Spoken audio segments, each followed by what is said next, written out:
Good morning to all my dear students. Class 10 chapter 4 biology का है बेटा।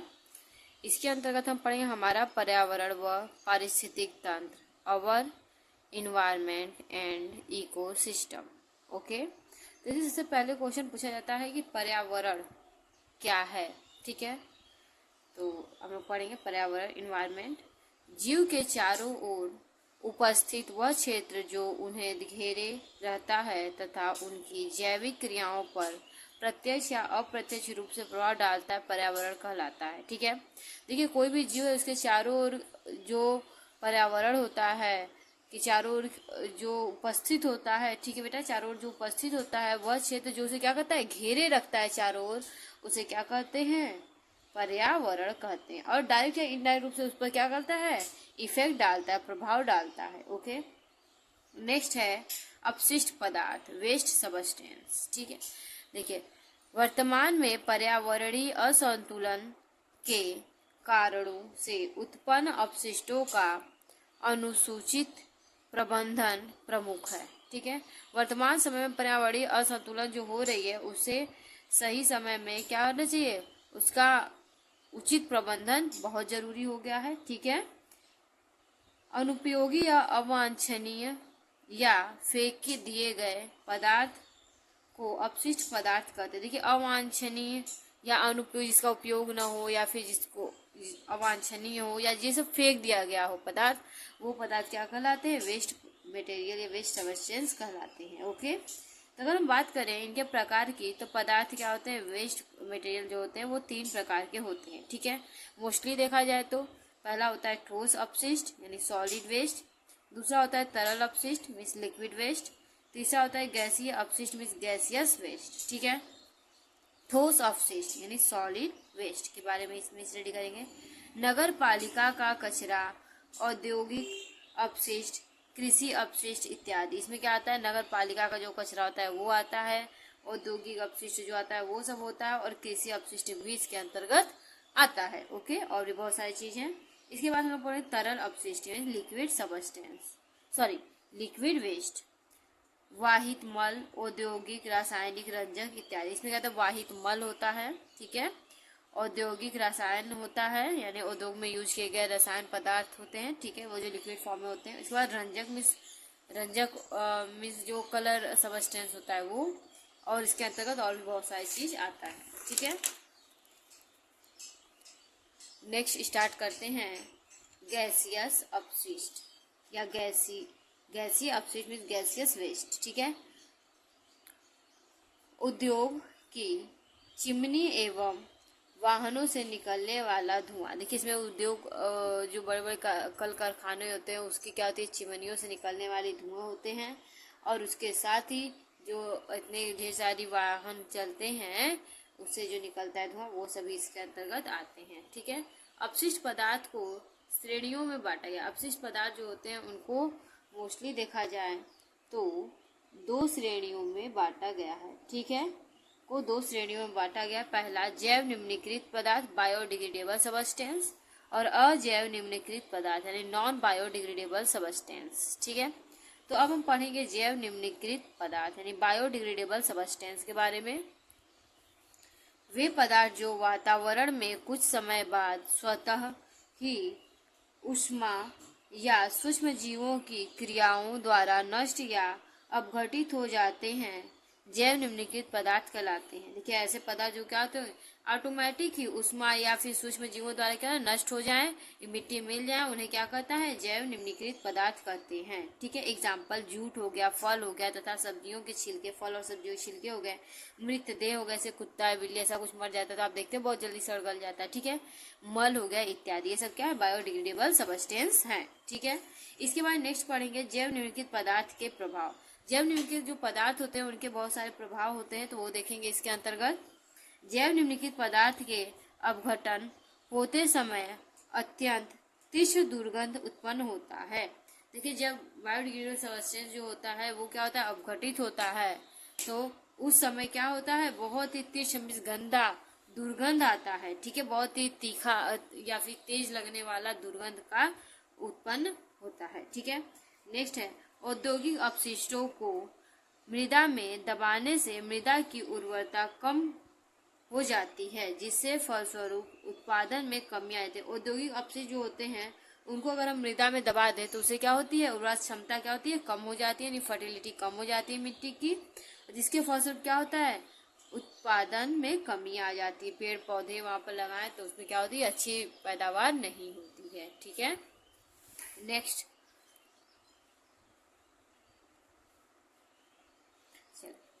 बड़ी मात्रा में इन अपशिष्टों को एकत्रित होने के कारण इनमें रोगजनक मक्खियां या उत्पन्न हो जाती हैं या हो जाते हैं, जो लोगों को बीमार कर देते हैं। ठीक है, एक ही जगह ढेर सारा कचरा इकट्ठा हो बहुत टाइम तक तो क्या होंगे, बड़ी मात्रा में इकट्ठा हो गए तो वहाँ ढेर सारी मक्खियां होंगी और मच्छर भी उत्पन्न होंगे, जिससे क्या होगा, बहुत सारी बीमारियां होंगी। मक्खी से आपको पता है कि वो गंदगी में बैठती है, फिर भोज्य पदार्थों पर आकर बैठ जाती है, जिससे क्या होता है, हैजा नामक रोग होता है। इसी तरह मच्छर जो होते हैं वो सारे बैठ जाते हैं, तो फिर उसके बाद वहां से आएंगे, गंदगी से किसी चीज पे बैठेंगे, फिर उसके बाद इसी तरह मच्छर ढेर सारे उत्पन्न होंगे, और ढेर सारे मच्छर जब उत्पन्न होंगे तो वो क्या करेंगे, मलेरिया नामक रोग फैला सकते हैं। ओके, नेक्स्ट पॉइंट, जल स्रोत में से अपशिष्ट डालने पर वे प्रदूषित हो जाते हैं तथा अतिक जल जनित रोग उत्पन्न या रोग के कारण बनते हैं। ठीक है, देखिए अगर हम क्या करें, अपशिष्ट पदार्थ जल में डाल दें तो उससे क्या होगा कि जल प्रदूषित हो जाएगा और बहुत सारे जल से प्रदूषित होने वाली बीमारी फैलाएंगे, जैसे टाइफाइड हो गया, ठीक है, और भी बहुत सारे हैं, डायरिया हो गया, ये सभी चीज। ओके, नेक्स्ट स्टार्ट करते हैं अब हम अजैव निम्नीकृत पदार्थ मीन्स नॉन बायोडिग्रेडेबल सबस्टेंस। ये अपशिष्ट सूक्ष्म जीवों, विकिरण, आक्सीय रसायनों, अपशिष्ट की प्राकृतिक क्रिया द्वारा विघटित नहीं होती है, विघटित हो उपयोगी पदार्थ के रूप में परिवर्तित नहीं होती। विघटित तो हो जाती है लेकिन ये हमारे लिए क्या होती है, बेनिफिशियल नहीं होती। इसका एग्जाम्पल की बात करें तो कांच हो गया, प्लास्टिक, डीपीटी, ये सभी चीज में आते हैं। ओके, नेक्स्ट अजैव निम्नलिखित पदार्थों के लाभ, effect of non biodegradable substance. Okay, कीटनाशकों के लंबे समय तक अपशिष्ट न होने के कारण ये मृदा एवं वायु में से आहार श्रृंखला में प्रवेश कर जीवों को नुकसान पहुंचाते हैं। ठीक है, देखिए कीटनाशकों या लंबे समय तक जो अपशिष्ट है वो क्या होते हैं, उसमें अपघटित नहीं हो पाते हैं। ठीक है, जिससे क्या करेंगे, वो आहार श्रृंखला में चले जाएंगे यानी फूड चेन में चले जाएंगे और उससे क्या होगा, जीवों को नुकसान पहुंचाते हैं। नेक्स्ट है, ये जल को दूषित कर जलीय पारितंत्र को नष्ट करते हैं। ठीक है, ये जल को क्या करते हैं, दूषित करके जलीय पारितंत्र जो है उसको क्या करते हैं, नष्ट कर देते हैं। ठीक है, पारितंत्र के प्रकार, टाइप्स ऑफ इकोसिस्टम। पारितंत्र मुख्यतः दो प्रकार के होते हैं, प्राकृतिक पारितंत्र, पारिस्थितिक तंत्र भी कहते हैं इसको, प्राकृतिक पारिस्थितिक तंत्र या पारितंत्र। दूसरा है कृत्रिम या मानव निर्मित पारिस्थितिक तंत्र। देखिए नेचुरल इकोसिस्टम, आर्टिफिशियल या man made ecosystem. Okay, next आगे बढ़ते हैं।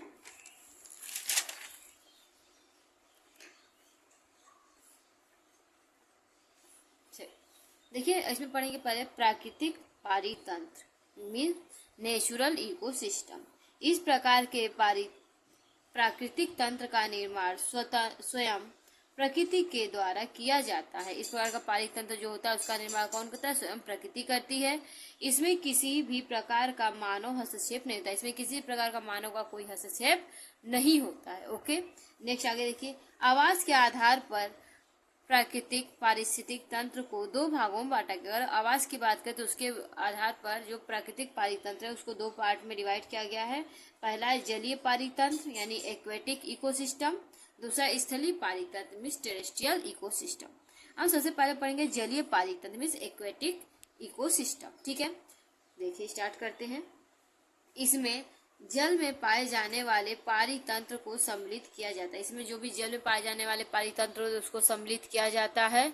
इसके बाद अगर हम बात करें तो ये दो प्रकार के होते हैं। ठीक है, पहला स्वच्छ जलीय पारितंत्र, दूसरा समुद्री जलीय पारितंत्र। पहले स्वच्छ जल में रहने वाले जो जीव होते हैं उसे स्वच्छ जलीय पारितंत्र कहते हैं। उसके बाद समुद्र जीव में रहने वाले जो जीव होते हैं उन्हें समुद्र जलीय पारितंत्र कहते हैं। ठीक है, अब देखिए स्वच्छ जलीय पारितंत्र की हम लोग स्टडी करेंगे।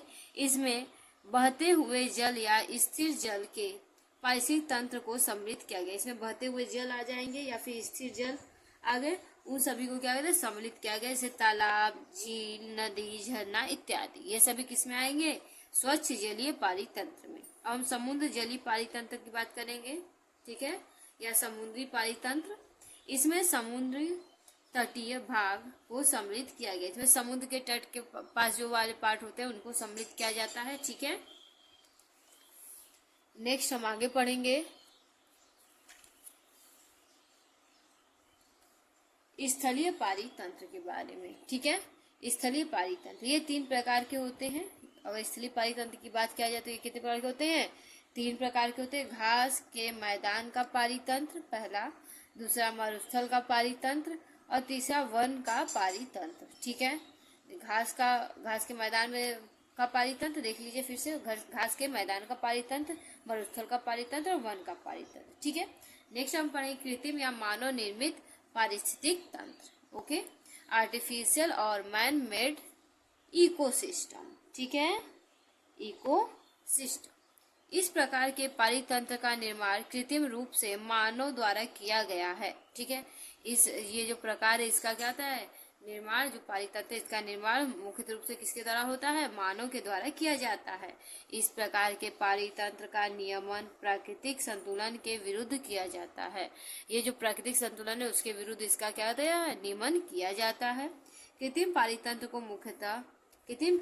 के मुख्य उदाहरण देखिए, धान है, देखिए ना, धान मीन्स उराई जाइस्टावा।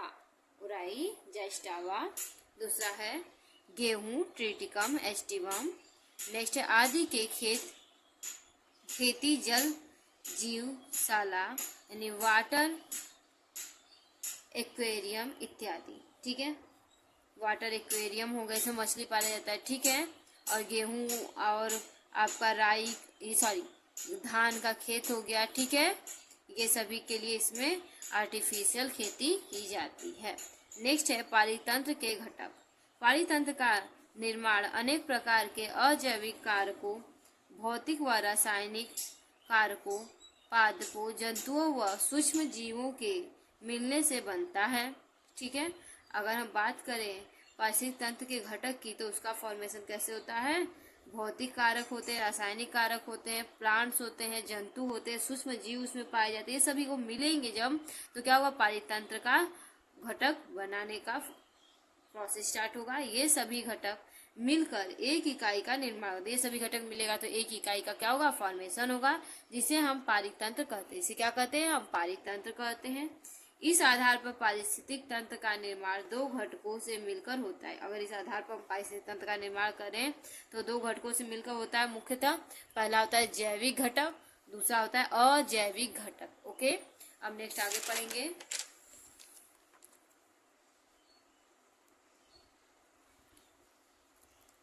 देखिए, हम एक फ्लो चार्ट बनाए हैं जो कि बहुत ही बेनिफिशियल है आप लोगों के लिए। अगर आप पूरा लिख नहीं पाते और फ्लो चार्ट बना देते हो तो एग्जाम में आपको बेस्ट मार्क्स मिलने के चांसेस होते हैं। ओके, क्योंकि इससे बहुत छोटे में ये पता चल जाता है कि बच्चा ने सभी कुछ जाना है और पढ़ा है। तो इसको आप लोग जरूर अच्छे से देखें। स्टार्ट करते हैं। पारिस्थितिक तंत्र means ecosystem are divided in 2 parts. पहला है जैविक घटक, दूसरा अजैविक घटक। देखिए, biotic components, abiotic components. अगर हम बायोटिक कंपोनेंट है जैविक घटक की बात करें, इसमें क्या आएगा, एनिमल्स आ जाएंगे, प्लांट्स आएंगे, माइक्रो ऑर्गेनिज्म आएंगे, डिकम्पोजर्स आते हैं। ठीक है, अगर अजैविक घटक की बात करें इसमें विंड आएगा, सोल आएगा, वाटर आएगा, केमिकल्स इसमें आते हैं। ओके, नेक्स्ट आगे है पारितंत्र के जैविक घटक। ठीक है, बायोटिक कंपोनेंट्स ऑफ इकोसिस्टम। पारितंत्र के जैविक घटक ये सजीवों को सम्मिलित किया गया है। ठीक है, में सजीवों क्या कहते हैं, सम्मिलित किया गया। जैसे क्या आएंगे, प्लांट्स आएंगे यानी पादप आएंगे, जंतु आएंगे, जीवाणु आएंगे, ठीक है, इत्यादि में से और भी बहुत सारी चीज इसमें आती हैं। नेक्स्ट आगे है पोषण के आधार पर जैविक घटक को दो भागों में बांटा गया है। अगर पोषण की बात करें तो उस पर जैविक घटक को दो पार्ट्स में डिवाइड किया गया है। पहला है स्वपोषी या उत्पादक, जो स्वयं स्वपोषी होते हैं या उत्पादक होते हैं, ठीक है। दूसरा है विषमपोषी या उपभोक्ता। विषमपोषी को क्या कहते हैं, उपभोक्ता भी कहते हैं, ठीक है। तो स्वपोषी या उत्पादक की सबसे पहले बात करेंगे। इसमें ऐसे सभी जीव अपना पोषण के लिए सरल अकार्बनिक पदार्थ से जटिल कार्बनिक पदार्थ का निर्माण करते हैं, उन्हें स्वपोषी या उत्पादक कहते हैं। ऐसे सभी जीव होते हैं जो क्या करें कि अपना पोषक तत्व का निर्माण किसे करें, अकार्बनिक जटिल पदार्थों से, ठीक है, फॉर्मेशन करते हैं। सरल कार्बनिक सरल पदार्थों से जटिल कार्बनिक पदार्थों का क्या कहते हैं, फॉर्मेशन करते हैं, उन्हें क्या कहते हैं, स्वपोषी जीव। इसके अंतर्गत देखेंगे आगे देखिए, इनके अंतर्गत समस्त हरे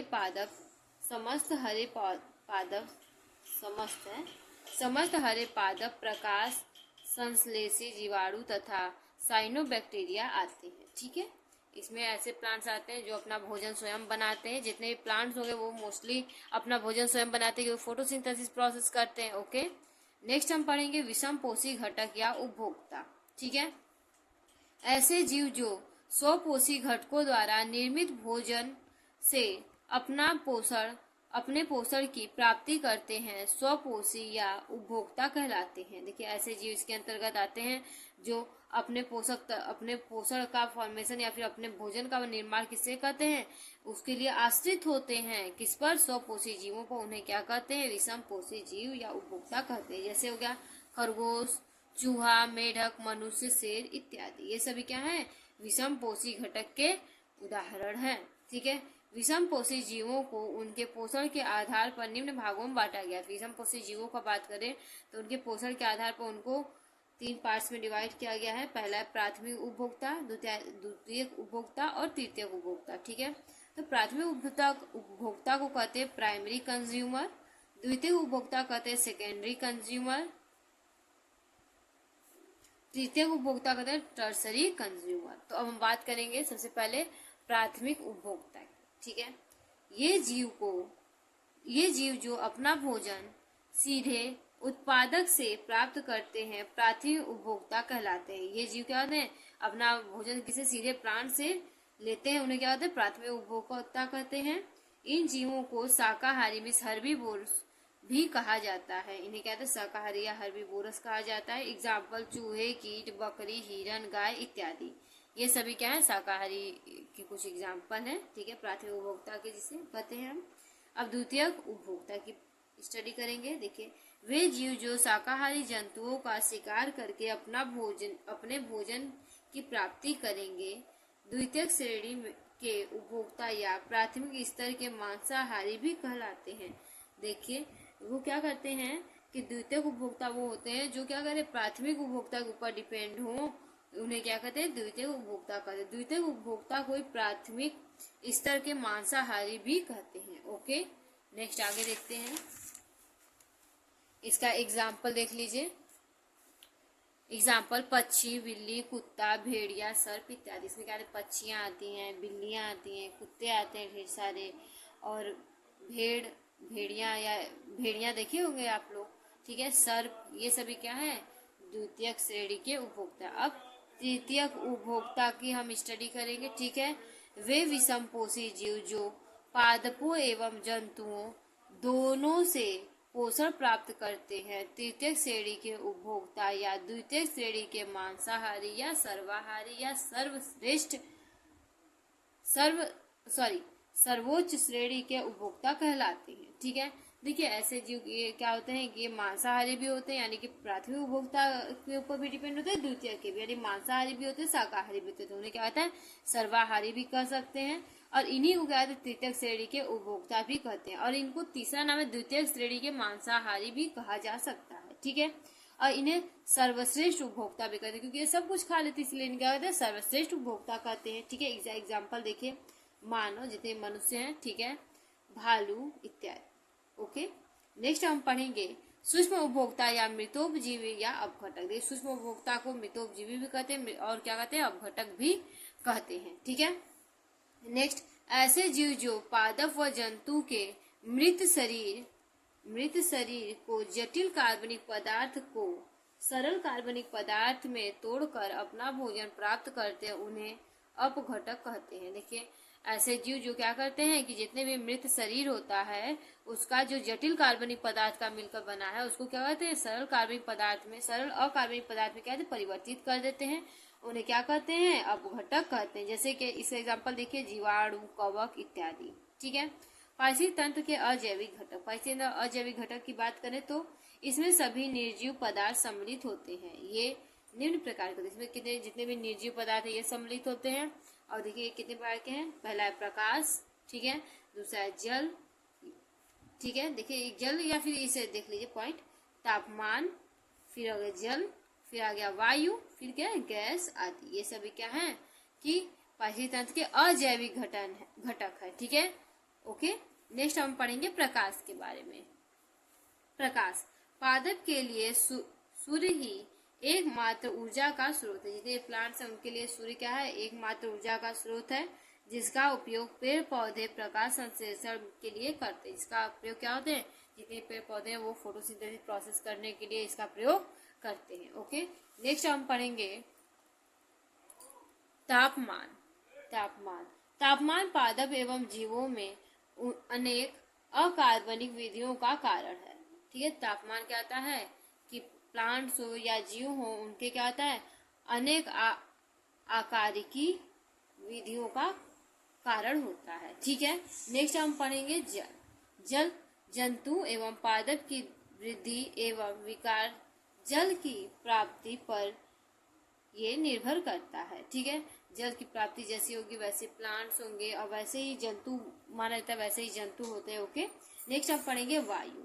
तेज वायु मृदा अपरदन, अधिक वाष्पोत्सर्जन व वृक्षों के टूटने का प्रमुख कारण है। ठीक है, जब तेज वायु चलता है तो क्या होता है, मृदा अपरदन हो जाता है। ठीक है, वाष्पोत्सर्जन की दर बढ़ जाती है और इसके साथ ही वृक्ष के टूटने का क्या होता है, कारण होता है। ठीक है, वायु परागण तथा फलों व बीजों के प्रकीर्णन में सहायक होता है। वायु कहता है परागण तथा फलों के बीजों के, ठीक है, प्रकीर्णन के लिए क्या होता है, बेनिफिशियल होता है। अब गैस की बात करेंगे। पृथ्वी की गैसीय आवरण में ऑक्सीजन मीन्स O2 21% होता है। ठीक है, कार्बन डाइऑक्साइड मीन्स CO2 0.03%। ठीक है, नाइट्रोजन मीन्स N2 79%। ठीक है, इसके बाद सूक्ष्म मात्रा में हाइड्रोजन H2 तथा अनेक प्रकार के, ठीक है, निष्क्रिय या फिर निष्क्रिय गैसें, ठीक है,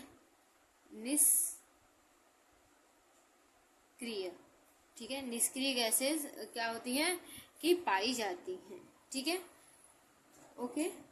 नेक्स्ट हम लोग पढ़ेंगे खाद्य श्रृंखला, जो कि बहुत इंपॉर्टेंट टॉपिक है। खाद्य श्रृंखला, फूड चेन जिसे इंग्लिश में कहते हैं, मोस्टली ये पूछा गया क्वेश्चन है। तो स्टार्ट करते हैं। पारिस्थितिक तंत्र में सभी जीव भोजन ग्रहण करने के लिए एक दूसरे से जुड़े रहते हैं। ठीक है, जितने भी जीव पारिस्थितिक तंत्र में है वो भोजन के लिए क्या होते हैं, एक दूसरे से क्या होते हैं, जुड़े रहते हैं और एक श्रृंखला बनाती है। और क्या होते हैं, एक श्रृंखला बनाती है। यही श्रृंखला खाद्य श्रृंखला कहलाती है। ठीक है, यही श्रृंखला क्या कहलाता है, खाद्य श्रृंखला कहलाता है। ओके, जैसे कि ग्रास मीन घास को कौन खाएगा, हिरन, और हिरन को कौन खाएगा, शेर। ओके, तो ये सभी क्या डिपेंडेंट है एक दूसरे के भोजन के प्रति, क्योंकि देखिए घास सबसे पहले उगा, ये तो स्वपोषी है। ठीक है, तो इसको कौन खाएगा, हिरन खाएगा। हिरन, अब हिरन को कौन खाएगा, लायन खाएगा। ठीक है, इसी तरह नेक्स्ट अगर हम देखें तो सबसे पहले घास है, घास स्वपोषी आप लोग जान ही रहे हैं। इसको कौन खाएगा, ग्रास हॉपर। ठीक है, ग्रास हॉपर खाएगा, इसको यहाँ पे एच छूटा है, ग्रास हॉपर खाएगा। ग्रास हॉपर मीन्स टिड्डा, टिड्डे कौन खाएगा, फ्रॉग मीन्स मेढक खाएगा। मेढक को कौन खाएगा, स्नेक खा सकता है। ठीक है, और स्नेक को कौन खाता है, गिद्ध मीन्स वल्चर खाता है। ठीक है, इसी तरह नेक्स्ट आगे देखेंगे हम एल्गी मीन्स, एल्गी आप लोग जानते होंगे, जिसे हम क्या कहते हैं, शैवाल कहते हैं। इसको सूक्ष्म जीव खाते हैं, सूक्ष्म जीव को मछलियां खाती हैं, और मछलियां कौन खा जाता है, हंस खा जाता है। इसी तरह ये सभी खाद्य के आधार पे क्या है, खाद्य श्रृंखला बनाते हैं, एक सीधी चेन बनाते हैं, इसलिए इसे खाद्य श्रृंखला कहा जाता है। ओके, नेक्स्ट हमें खाद्य श्रृंखला के प्रकार, टाइप्स ऑफ फूड चेन। ठीक है, खाद्य श्रृंखला निम्नलिखित 2 प्रकार के होते हैं। खाद्य श्रृंखला की बात करें तो ये कितने प्रकार के होते हैं, 2 प्रकार के होते हैं, स्थलीय और जलीय। स्थलीय क्या होते हैं, टेरेस्ट्रियल, और जलीय क्या होते हैं, एक्वेटिक। ठीक है, सबसे पहले स्थलीय की हम स्टडी करेंगे। यह स्थल पर पाए जाने वाले खाद्य श्रृंखला है। ये क्या है, स्थल पर जो खाद्य श्रृंखला पाई जाती है वो है। ठीक है, इसका एग्जाम्पल की बात करें तो सबसे पहले आएगा आपका घास। घास को टिड्डा खाएगा, टिड्डा को मेढक, मेढक को सांप, सांप को कौन खा जाएगा, गिद्ध। ठीक है, अब नेक्स्ट हम पढ़ेंगे जलीय। यह जल में पाए जाने वाले खाद्य श्रृंखला है। जल में जो खाद्य श्रृंखला पाया जाता है उसे कहते हैं जलीय खाद्य श्रृंखला। तो जल में पाए जाने वाले खाद्य श्रृंखला है। ठीक है, अब देखिए, पादप प्लवक मीन्स फाइटोप्लैंक्टन्स को कौन खाएगा, जंतु प्लवक मीन्स जू प्लैंक्टन्स। जू प्लैंक्टन्स को छोटी मछलियां खाएंगी, स्मॉल फिश, और स्मॉल फिश को क्या करें, बड़ी मछलियां खाएंगे, बिग फिश खा जाती हैं। ओके, नेक्स्ट अब आगे पढ़ेंगे हम खाद्य श्रृंखला का महत्व। खाद्य श्रृंखला का महत्व देखेंगे। खाद्य श्रृंखला जीवों में ऊर्जा, ठीक है, पदार्थ एवं पोषक तत्व में से स्थानांतरित या स्थानांतरण से संबंधित है। खाद्य श्रृंखला क्या है, जितने भी जीव हैं उसमें ऊर्जा, ठीक है, पदार्थ एवं पोषक तत्व का क्या होता है, एक स्थान दूसरे स्थान तक जाता है। ठीक है, स्थानांतरण के लिए क्या होता है, स्थानांतरण से संबंधित होता है। ओके, नेक्स्ट हम पॉइंट पढ़ेंगे। खाद्य श्रृंखला के जीव एक स्तर से दूसरे स्तर में ऊर्जा के स्थानांतरण में वाहक की भांति कार्य करते हैं। ठीक है, देखिए, खाद्य श्रृंखला के जो जीव होते हैं वो एक स्तर से दूसरे स्तर में क्या होते हैं, ऊर्जा के ट्रांसफर के भांति क्या करते हैं, कार्य करते हैं। ठीक है, हम पढ़ेंगे खाद्य जाल, फूड वेब।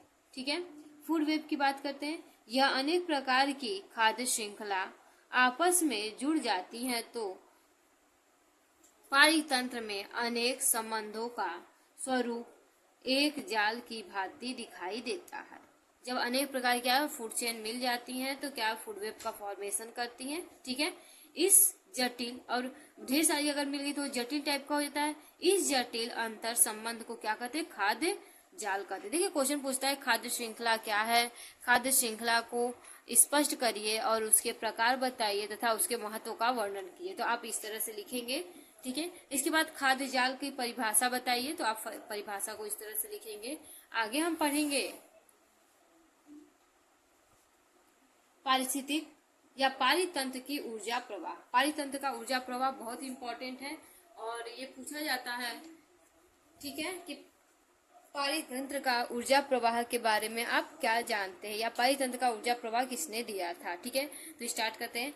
लिंडमान के नियमानुसार, यानी लिंडमान नाम के साइंटिस्ट हैं, इनके नियम के अनुसार अगर हम बात करें, पारितंत्र में एक पोषी स्तर से दूसरे पोषी स्तर में ऊर्जा का एक प्रवाह एक दिशीय एवं 10%, ये 10 लिखा है, ठीक है, 10% दक्षता से ही शुरू होता है।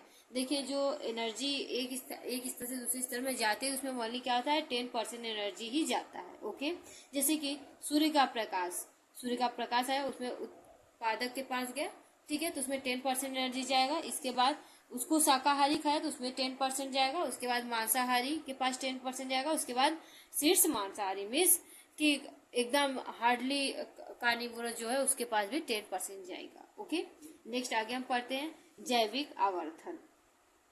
अनेक कीटनाशी, खरपतवारनाशी, क्लोरीन युक्त पदार्थ अजैविक क्षयकारी होते हैं। ठीक है, जितने भी ये सब होते हैं वो क्या होते हैं, अजैविक क्षयकारी होते हैं। ठीक है, इसकी खाद्य श्रृंखला के प्रत्येक पोषक स्तर पर बढ़ती रहती है। अगर खाद्य श्रृंखला का पोषक स्तर है तो ये क्या है, हर समय बढ़ती रहती है और उच्च उपभोक्ता में अधिकतम हो जाता है, और सबसे उच्च उपभोक्ता जो रहेगा उसमें सबसे अधिक हो जाता है। इस प्रकार की जैविक आवर्धन, इसे क्या कहते हैं, एक प्रकार का जैविक आवर्धन कहते हैं इस क्रिया को। एग्जाम्पल DDT, BHC, ये मनुष्य तथा जंतुओं के शरीर में संचित रहते हैं। ये क्या है, मनुष्य के शरीर में संचित रहते हैं। देखिए, एक फोटो बनाया है, इसको देख लीजिएगा, फिगर है। सबसे पहले प्लांट्स है यानी उत्पादक है, उत्पादक के बाद प्रथम पोषक रीति है यानी कि इसको ये खाने वाले प्लांट्स हैं। अब उसके बाद क्या है, द्वितीय पोषक रीति है, क्या होगा, टिड्डे हैं, टिड्डे को कौन खाएगा, मेढक। अब देखिए इसके बाद क्या है, तृतीय पोषी रीति है, उसको मेढक कौन खाएगा, सांप। और ये चतुर्थ पोषक रीति है, इसको कौन खाएगा, मोर लास्ट में खा लेगा। ओके, नेक्स्ट आगे देखते हैं। देखिए ये हम बनाए हुए हैं कि पौधों की कौन खाएगा, टिड्डा, टिड्डे को कौन खाएगा, मेढक, मेढक को सांप, सांप को मोर। ओके, देखिए प्रकाश संश्लेषण जो होगा उसको कौन खाएगा, प्रकाश संश्लेषण के बाद शाकाहारी खा लेगा। देखिए ठीक है, और क्या हुआ, ये मांसाहारी खाएगा। ठीक है, अब मांसाहारी के बाद उच्च श्रेणी का मांसाहारी उसको खा लेगा। अब ये खाद्य जाल का एक हमने यहाँ पे फिगर बनाया है। ओके, ये फ्लो चार्ट पूछता है कि खाद्य जाल किसे कहते हैं, इसका चित्र द्वारा वर्णन कीजिए, तो ये आप बना सकते हैं। देखिए सबसे पहले प्लांट्स हैं यानी पौधे हैं, पौधे को कौन खाएगा, देखिए पौधे को सबसे पहले चूहा खाएगा। ठीक है, खरगोश भी खा सकता है।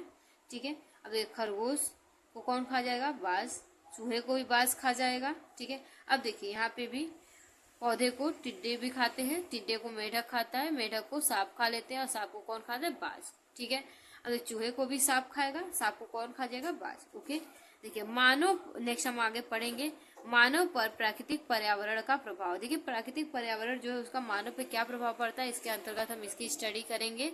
ठीक है, मानव प्रकृति का सबसे बुद्धिमान, ये प्रकृति का सबसे बुद्धिमान प्राणी, अगर मनुष्य की बात करते हैं प्रकृति का सबसे बुद्धिमान प्राणी है। ओके, जिसकी क्रियाकलापों पर बहुत अधिक प्रभाव पड़ता है, जिसकी क्रियाकलाप से क्या होता है, हर एक जीव पर क्या होता है कि बहुत अधिक प्रभाव पड़ता है।